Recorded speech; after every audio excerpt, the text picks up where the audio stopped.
இறைவனுக்கு 2 தம்பதிகள் இருக்கிறார்களே, எதற்காக 2 தம்பதிகள்?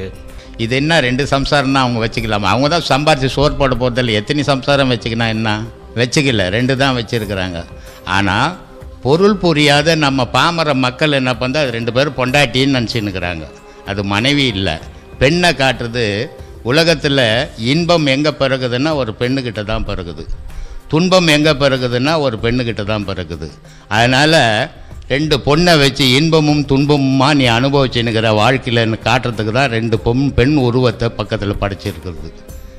அதனால் ஒரு மனிதன் வாழ்க்கையில் இன்பமும் துன்பமும் இயற்கை அப்படின்றதுக்கு தான் கடவுள் பக்கத்தில் 2 பெண்ணை படைச்சு இன்பமும் துன்பமுமாக காட்டியிருக்குது. கண் கெட்ட பிறகு சூரிய நமஸ்காரம் எதுக்கு?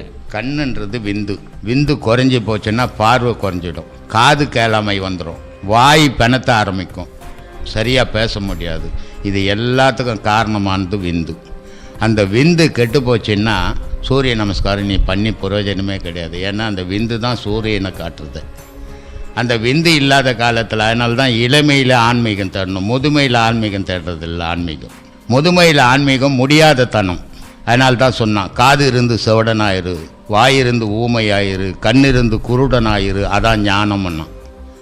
அப்போது இந்த விந்து தான் எல்லாத்துக்கும் காரண பொருளாக இருக்குது. இது வேகமாக சுரக்கக்கூடிய வயசு ஒரு 45 வயசு தான்.